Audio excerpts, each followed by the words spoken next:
મને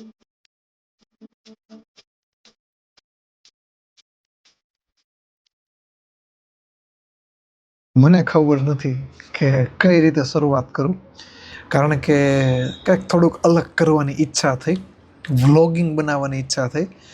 હવે 9થી શની જોબ ચાલે છે, તો કંઈ ઇન્ટરેસ્ટિંગ તો કંઈ વ્લોગ બને નહીં. એટલે મેં વિચાર્યું કે કંઈક ચેલેન્જ લો.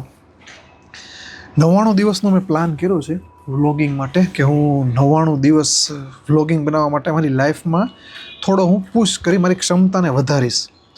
જેમાં સૂવાનો જે ટાઈમ છે એ થોડોક ઘટાડીશ, મોબાઈલને જે ઘૂમડતા હતા એ ટાઈમ ઘટાડીશ, અને એની જગ્યાએ બીજું કંઈક કરીશ કે જે હેલ્ધી હશે. જેવી રીતે મેં પહેલાં તો વિચાર્યું હતું કે વ્લોગ કરવો છે તો કયા એરિયામાં જાઉં.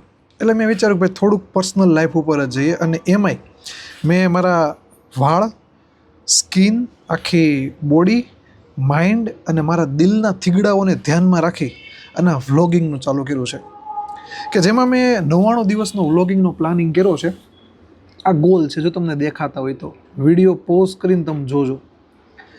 હવે આ ગોલ છે, એમાં હું આ બધું કરવાની કોશિશ કરી, જેમાં મેં કીધું પ્રમાણે એટલા ટાર્ગેટ રહેશે. અને આ પહેલો વિડીયો છે, હું બોલવું કેટલું બોલવું, કાલે સવારે પાછું યાદ આવે કે નહીં વિડીયોમાં આ બોલવું હતું, આ બાકી રહી ગયું, એટલે ઘણું બધું રહે. પણ મેં કીધું એકવાર શરૂ કરી દઉં. જે બોલવું છે ને 99 દિવસનો પ્લાન છે ને એમાં વચ્ચે વચ્ચે બોલ્યા કરીશ, કારણ કે આમાં ઘણું બધું મારે કહેવું હોય, પણ આમ એમ થાય હું કહું આ કહી દઉં.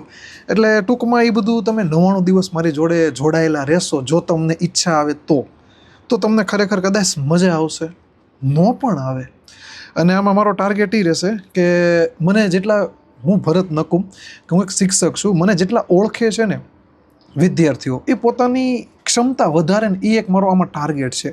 ઘણા બધા પર્સનલ લાઈફની ટાર્ગેટ છે, પણ એક આ પણ છે કે હું મારી જાતને પુશ કરું છું કે મારે કાંઈ લેવા દેવા નથી તોય, તો તમે પણ 5 કલાકની જગ્યાએ 5.5 કલાક વાંચો. વિડીયો લાંબો થઈ ગયો છે. બાકી થોડી ઘણી આમાં પર્સનલ લાઈફ દેખાડીશ, આગળ જોઈએ શું થાય છે, મારાથી ભેગું થાય છે કે નથી થતું આ ટાર્ગેટ. અને જેમાં ટાર્ગેટ છે ને એમાં મારે નોન ફિક્શન બુક વાંચવાની છે, તો હું એટલી બધી ખરીદી આવ્યો છું, મને ખબર નથી પૂરી થાય કે નહીં થાય, પણ જોઈએ આગળ બધું શું થાય છે. ઘણા બધા ગોલ લીધેલા છે. મિલતે હૈ.